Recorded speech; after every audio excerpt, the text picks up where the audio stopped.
go, go, go, go, go, go. That's the birthday. That's the birthday. Oh, everything on the internet is triggering me. Welcome, Z-Pack. Oh my.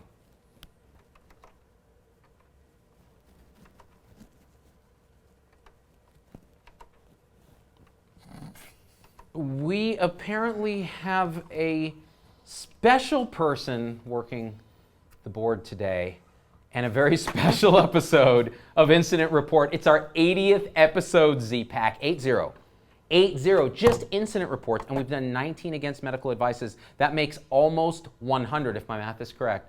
Almost 100 episodes. So we're on our 99th episode. Give it up, give it up, give it up. Teresa Heineber. Woo! Woo! Oh my God, I'm so triggered right now. You are really triggered. I mean, I've never seen you so triggered, Tom. Like, what happened to your whole...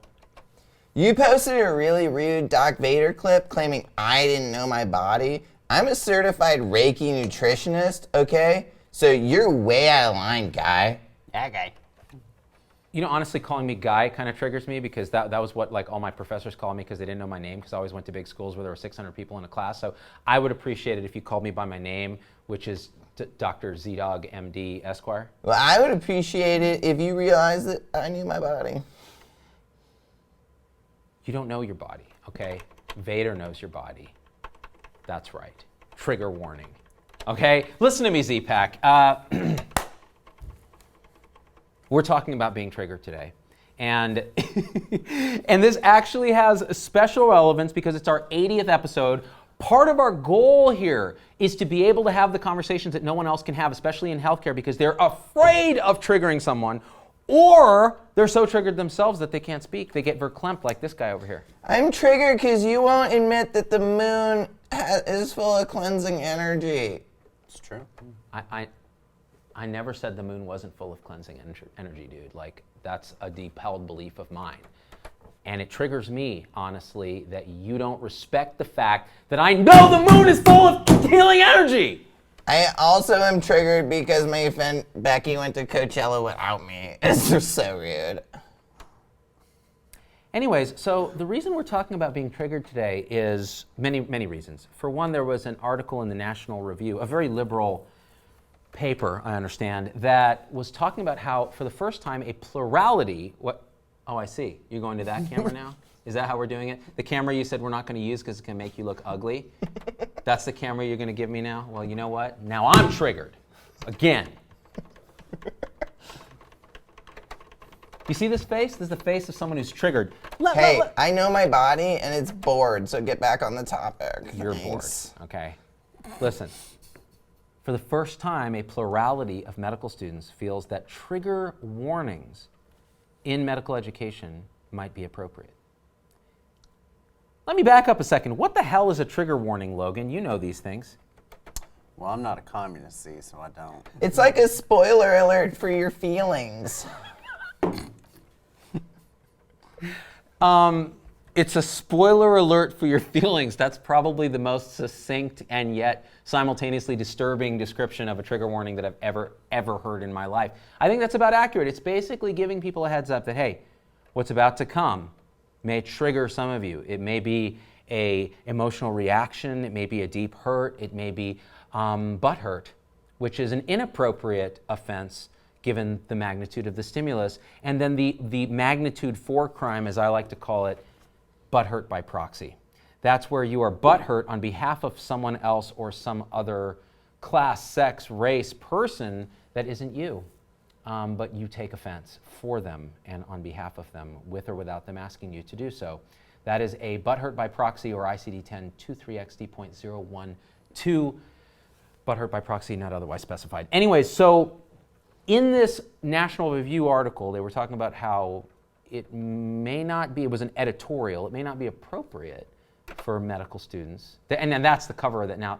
Okay, first of all, I'm triggered by this frickin' stock photo they used. They're like really sexy, like especially that one guy. I mean, come on, right? You know? He looks like he's hiding, like his hair is hiding an entire nest of sarlacc. Like, it's like if Justin Bieber had sex with Vin Diesel and then they fell into a Rogaine pit. That's what that guy looks like. And look at the people behind him. They're like, oh my God, look at Mr. Hair. Or should I say Dr. Hair? Or should I say medical student hair? Okay, are you just being like triggered because you like have no hair? Is that what's going on, Mr. Guy? I'm going to move on to the article now. So the Mr. Guy, it's Dr. Guy, asshole. All right, I didn't go to 4 years of evil Mr. School to be called Dr. Guy. Wait, what? A plurality of medical students support trigger warnings. So here's the thing. If you're in class and you learn something or they talk about something that might trigger people, I'm going to be very worried that you need to be warned about that because guess what? You're going to be a doctor someday.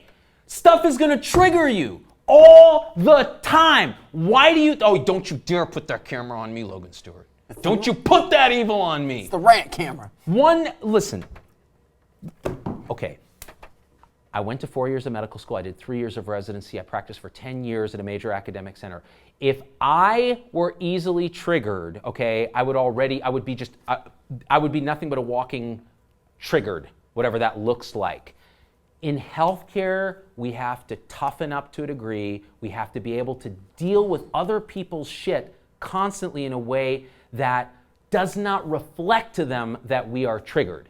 So giving people warnings, okay, this is going to trigger you, doesn't seem to me, and maybe I'm overreacting, maybe I'm triggered, because part of my own elephant, my own unconscious is like, look, all my career, I've wanted to say what's on my mind. I've wanted to be myself, and I haven't been able to do it because I'm worried about triggering somebody, either triggering the defensiveness of an attending who doesn't like a medical student who talks when he's not spoken to, or just making a joke that might offend somebody. So to kind of tie that up in a nice little bag, a dark side bag, today we put out a really funny clip by Doc Vader where he rants about this particular phenotype of patient interaction. Do you guys know what I'm talking about? I'm talking about the, Tom, can you go ahead and act it out for me? Hi, Ms. Heineber. It's good to see you in the clinic today. Look, I know you have upper respiratory symptoms and all that, but I don't think antibiotics are good because this will just get better with time. Yeah, I'm gonna need like 60 Norcos because I know my body. So just do that for me or I'll fucking rip you an asshole on Yelp. So just do it, guy. That's the interaction we're talking about, okay? It's the I know my body interaction, which often comes in the package of someone who is seeking narcotics or is otherwise in the goop alternative David Avocado Wolf spectrum of I know my body, therefore I'm not going to put vaccines in it, or something along those lines. That was the joke that Vader was trying to make. He was also being an asshole, because that's what Vader does. He's health 1 point. He's actually health 0.0. He is the oldest of the old school, the Dark Knight. There can only be two, a master and an apprentice, and he is both. What happened to the TV behind you, Logan Stewart? Saw. Or wait, no, The Ring. The Ring. That girl from The Ring is gonna climb out. I'm scared. Are you triggered? Yeah. Did the She was static scary trigger you? in that movie about the videotape. You're totally triggered by this now, the static. So Vader is the voice of Health 1.0, the outraged, sort of burned out, more machine than man doc. And he's making fun of these two phenotypes. But it's interesting. So in the comments, a lot of people were severely butthurt. What about chronic disease? What about shared decision making? What about Health 3.0? What about listening to the patient and hearing their story and honoring it? What about all the things you talk about, Z-Dog, that you've just absolutely destroyed with a character named Doc Vader, who clearly is you? No. The whole point of Vader is to illustrate, to shine a light on the Health 1.0 type of thinking, but also to satirize some of the shit we go through every day in healthcare. If we can't laugh at ourselves, if we can't laugh at the situation, right, then we are cray-cray. Now, you're going to get some comments that are like, yeah, no patient should ever be listened to. That's wrong too, right? The answer is, if you're trying to do Health 3.0, it's a shared decision-making model, but that doesn't mean you let a patient say, I want Norco because I know my body and you're going to give me Norco. No, it's shared decision making, which means you both have a choice. The way Vader presents it, it's all his decision because he read the owner's manual and Vader knows your body. Am I wrong, Teresa Heineber? I know my body, and my body is drunk right now because I love booze. You love booze? Yeah. You love essential oils too, I understand. That's right. You know what Oh you my don't God. love? Science. Science is fake news. So. Did you watch the eclipse, Teresa Heineber? Yeah, but you know what had happened was NASA had CGI'd the whole thing, so I didn't believe it because I'm not stupid. Okay, I know my body. You know NASA's moon body? Yeah. Is that what it is? Well, I know my body, and so therefore I know everybody's body, and the moon, which is a celestial body. By the way, let me just say something, Tom Heineber. The fact that you chose to put on a wig to do this is going to trigger a lot of people, including me a little bit, because it's not a male-female dichotomy here. People get butthurt on all ends of the gender spectrum. Is this sexisty, or is this just making fun of one very particular type of woman who's the worst? I know a lot of guys that are even worse, man. That's all I'm saying. That's all I'm saying. And I'm looking at you, Logan. What? Because you're the biggest hippie on the planet. This is the whole conservatism thing that Logan tries to front. It's all front. He's like, I got guns, Z. Then I go home and I got essential oils and I won't vaccinate Landon because like toxins and stuff. Lots So, of toxins. like, Guy, did you ever get triggered during medical school? Yeah, sure, I got triggered during medical school. I mean, well, okay, listen, let's back up a second. What is this whole triggered thing? Now, there are some legitimate instances where where you do want to watch out. If someone has post-traumatic stress disorder, if someone had serious childhood trauma, there are going to be certain things that are going to trigger them, meaning they're going to cause either the reemergence of painful memories or they're actually a recrudescence of this, meaning they're getting bullied or there is some problem where they're discriminated against, something else is going on, and it's legit. And when we backlash against the trigger warning, are we actually potentially harming people who are legitimately discriminated against? I often get messages from people who are butthurt, and they come in a couple of flavors. The first flavor, Teresa, Yeah. is your flavor. You You mean are, vanilla? Yeah, go ahead. Send me a letter. You're angry about a video I did. Yeah. How does it sound, Tom? Teresa. It sounds like this. You are a jerk, okay? And you look like a human penis. And that's triggering for me. It's like you read my mail, Tom Heineber. That's exactly. So you're a human penis, you're a jerk, you can't be a doctor, I hope you die, I hope your children die, et cetera, all because you said something about vegans, say, and they were triggered because veganism No, is a not the religion. vegan, Z. Not a nutritional plan. I'm kidding. It can be a nutritional plan. It's also a religion. So in that sense, those messages get deleted because this is someone who is triggered, who is acting entirely from elephant, who has no right or no rational strategy or way to convince someone or persuade someone beyond, oh my God, you hurt my elephant's nutsack, and I'm going to strike back with a trunk that's very gnarly and also quite stupid and illogical. That's what the elephant does. It's the shitty first draft. They hit send, boom, I get it, it gets deleted. The second type of message is this. Hi, Z-Dog. I'm a big fan of what you do. I love this about this video and this about this show, and I loved it when you did this.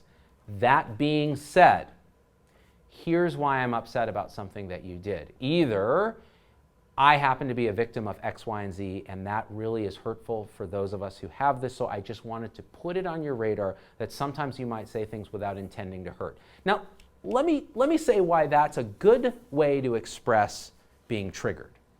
Number one, it comes from a place of rational discourse, and it's clear that the person is thinking before they hit send because they're saying some nice things and some constructive criticism. The second thing is they're telling you that they're not impugning your intention. So they're not saying, so part of the reason I think people tend to get triggered is they assume malicious intent on the part of the triggering person. So if you're in a medical school lecture and the lecturer says, well, I remember this happened in medical school for us, okay? Okay, we're looking at the vaginal mucosa and everything's nice and pink in there. Yum. And someone got triggered, and this was in the 90s, raised her hand and said, some of us are, different races and we're not all pink in there, and was doing this kind of thing. And everybody in the class was like, okay, who hurt you? Because yes, everybody actually is pinkish in their vaginal mucosa. That's why it's mucosa. So you can stand up. It degrades the cause of whatever social justice you're fighting for if you're painting everything with the same insane brush. So that, I think, is part of the problem. So when I get those messages, like if I get a message from someone who's maybe trans and they're in healthcare and they say, you said something on the show that kind of triggered me a bit, it was this.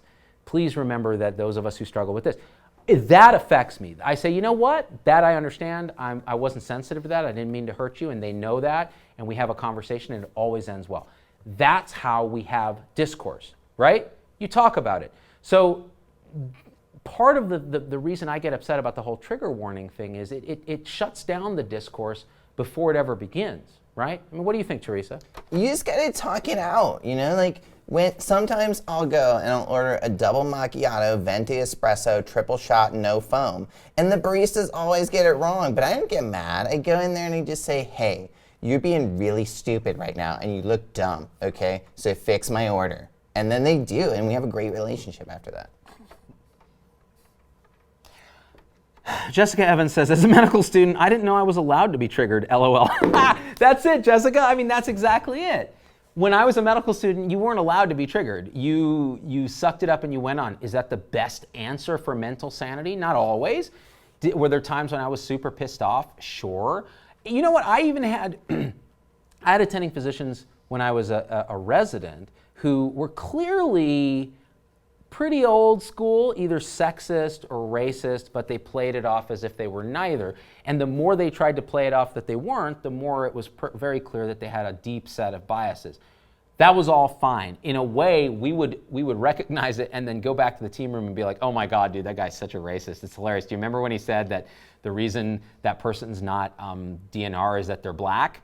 And we were like, yeah, that's so racist. And then we sat down and we're like, but wait a minute now. I've kind of noticed that in the African American community, there is a distrust towards DNR code status because there's a feeling that the team is giving up or not giving them the same care that someone else might get. So maybe we ought to actually at least think about, is that a thing? So even having the conversation, triggering the conversation is good, but if you're shutting down discourse, and this came up, John Haidt, one of my favorite psychologists, moral psychologist, Sam Harris, they disagree on a lot of things. Two of my heroes, they had a podcast where they got on together and they argued about this, and they agreed on this, that shutting down discourse in academic settings, and that probably includes medical school, but they were talking about colleges in particular, with triggers and safe spaces and this kind of thing, where now people just have a recourse to go complain to the dean, and there's a tribunal brought up, and all the professor was doing was talking about morality and different designations and cultural distinctions of disgust. And now he's in front of some tribunal. Is that a way to have a dialogue and an open discourse on a college campus, which I thought that was the point of it, right? So that's why I hate butthurt. It was really interesting too, because John Haidt said that if you force diversity, it will totally backfire on you, Explain that more to me. What was he saying when he said He was that? saying that if you use diversity as like a vengeful tactic, that it backfires and actually has the opposite result and creates less diversity, right? He's one of my favorite social scientists. You might have just said the smartest thing I've ever heard you say in a wig, but it's the idea of trying to culturally engineer certain things. It's very, very hard to do. But then the question is, how do you react to Charlottesville or something like that, where you have real dipshittery going on, right? And what do you respond to? So again, let's have the dialogue, guys. Don't shut it down. If you're going to get triggered, look, if you're going to get triggered by a Doc Vader video, first of all, you got bigger problems in your life, because there's lots of other stuff that's probably more relevant to the natural order and stability of the world than me in a suit talking shit.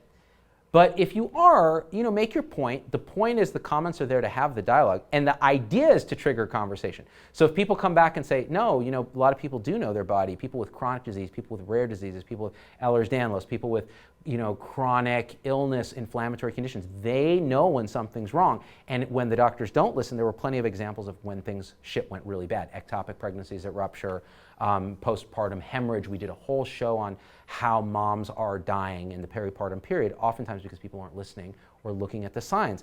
And mom does kind of know her body. So again, we're not trying to paint it all in a brush. It's satire on one level. It's pointing out the whole phenomenon in another. And that's what we try to do. So I hope you see it that way. And if you don't, you can fuck off. Amber says, everyone has been using the words triggered recently. How did this trend start? Isn't it like it's come up in this sort of right versus left political discourse where like this idea of I'm triggered, it's like the right's way of insulting the liberal snowflakes, and then the liberals fight back and say you're an asshole who doesn't care about anybody else's shit except for your own, and it goes on and on and on and on. Am I missing the point on this? Did I get this wrong? I think it's starting on college campuses because today's children don't spend enough time independently away from their parents, so that when they get to college, they're confronted with their first real adversarial life circumstances, and then they're totally triggered. So they go to the dean and they're like, oh my God, you have to help me. And then, there's like a diversity training course or something. I don't know.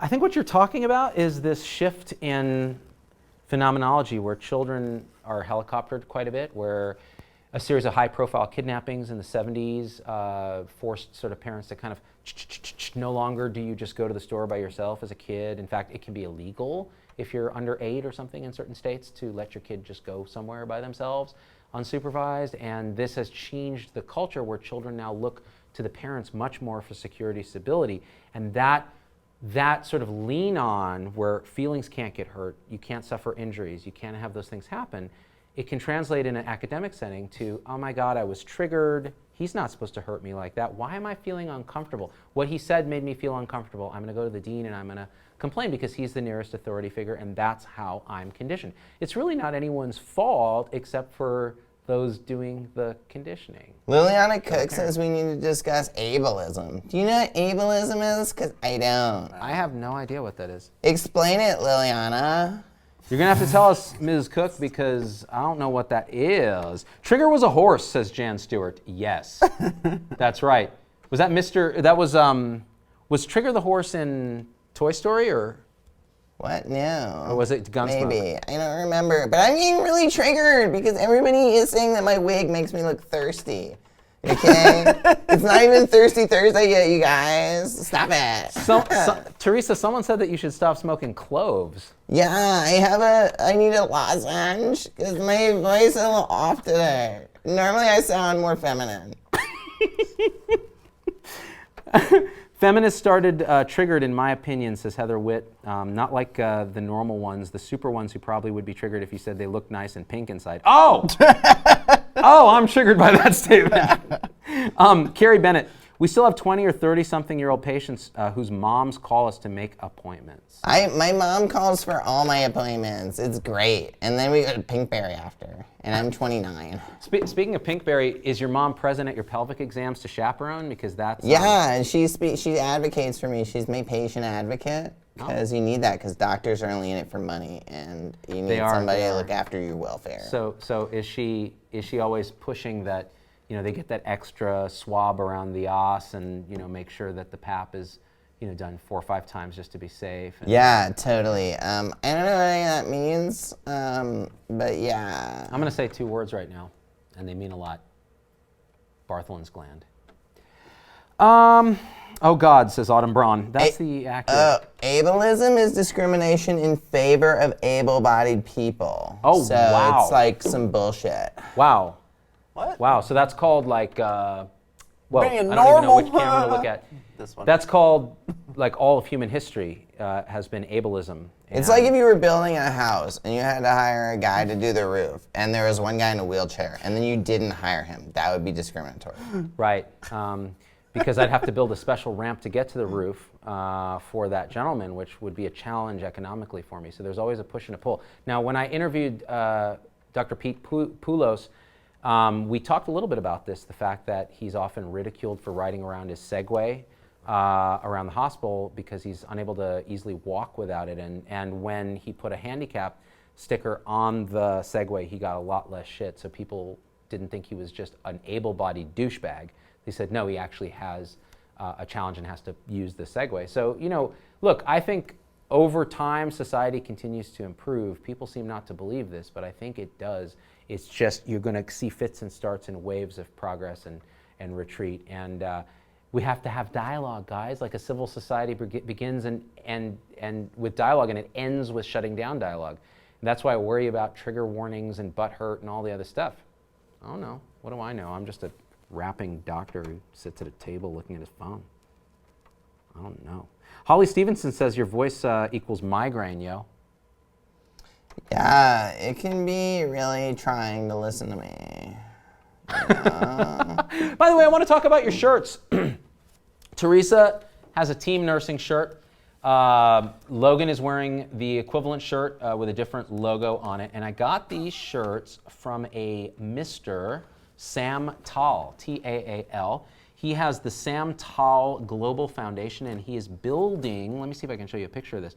He is building a clinic in Africa, and those shirts are a way to raise funds. He can leave a link to the shirts in the comments. Let me see if I can play this video.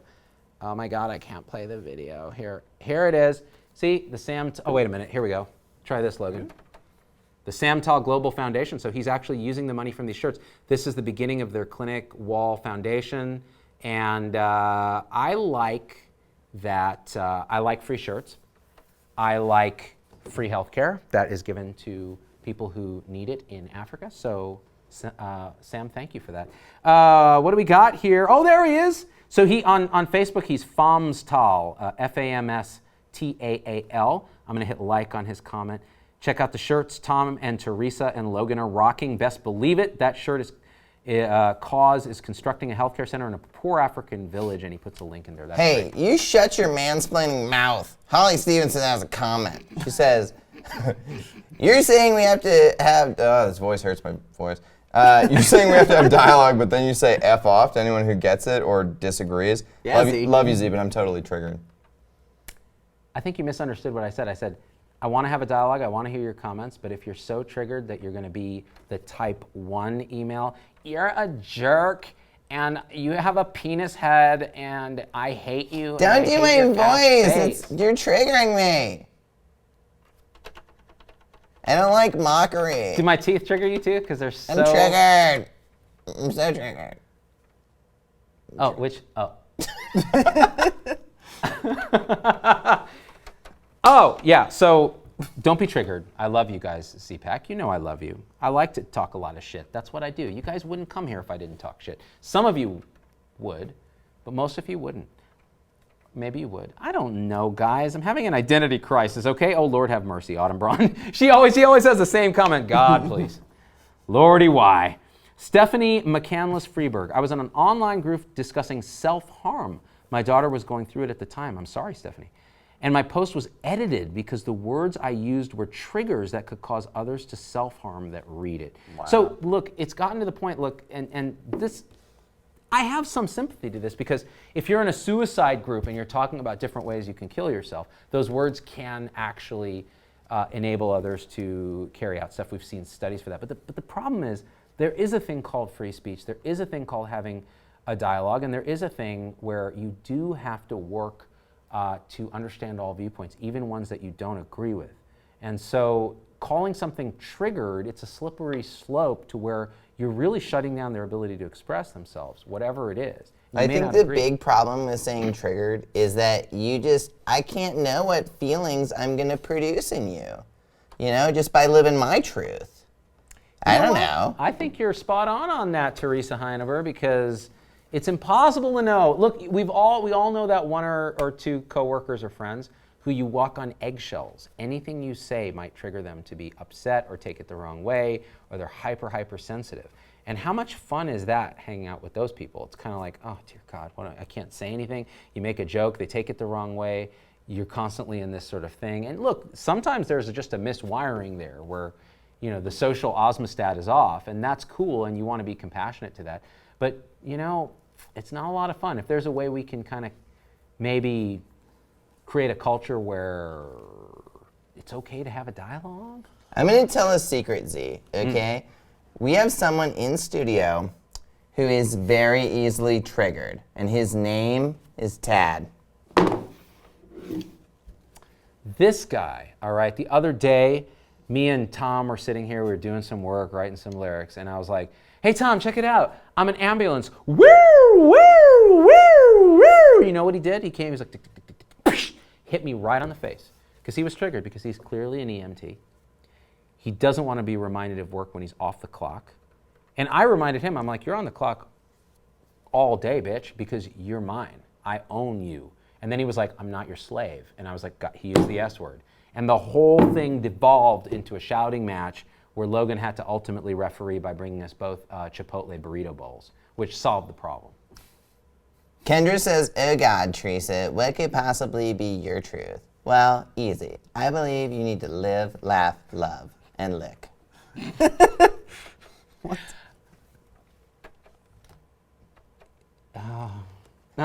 Cheryl Kilpatrick, I think the crux of the problem is that everyone now thinks the world revolves around them. Yes! It doesn't. I revolve around the world. This is what it is. That's science. God damn it, Logan! Don't make me come over there and I don't know what, like scratch myself. Glock versus 1911. Now that's a trigger. That's true, Philip Chipolletta. 1911. Glocks are plastic guns for girls. I have a Glock 19. Yeah. Teresa carries a Glock because it's her equivalent of mace or a rape whistle. She carries an actual weapon. Yeah, except I shoot first because you never know who might rape, so I just kill people indiscriminately. This is where it all falls apart, like as if it hadn't fallen apart yet. Liz Mangieri, L-I-C-K. That's right. That's one of Teresa's truths. Triggers fixed by food. Great Snickers commercial. Oh hell yeah, that's true. How can you be triggered when you have a big old Snickers in your mouth and your insulin levels? Holly Stevenson unmeasurably says high? Darth Vader definitely thinks the world / universe / galaxy revolves around him. That's so true. He's such an egomaniac. No. I keep telling him like, no, you can't have my number, and he keeps like asking for it. You're very wrong. Darth Vader doesn't think the world revolves around him. He knows it to be true. Search your feelings. The entire 6 movies revolved around Vader. All right? I'm just saying. What do you think, Teresa? I think it's time to like, wrap it up. Oh my gosh, it's like our 80th episode. Yeah. Oh, my group God. hug. This is my first episode, actually. But now I'm going to be the new co-host. Hi. Hi, everyone. Hi, you guys. It's so smelly back here. Yeah, Oh my God, I you know. guys. Wow. I didn't And shower after this I went to thing the is- gym today. You sweated up my Yeah. favorite. That was my Tay-Tay. I look like Garth from Wayne's World's ugly sister. That's what I look like. You sound like him too. Yeah. All right, I think it's time to call the code. You guys, listen. Our 20th episode of Against Medical Advice this Sunday is going to feature none other than the legendary Babe.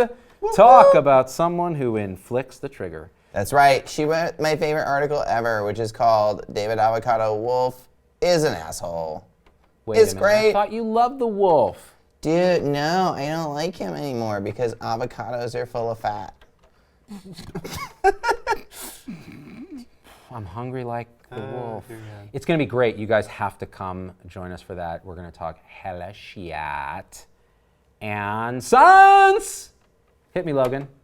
Science. Science. Let me do one. Starbucks! I love you, Z-Pack. Don't be triggered. We love you. And we're out. Go, go, go. This wig is like so itchy. I hate you so much, Teresa Heineber. That's the birthday.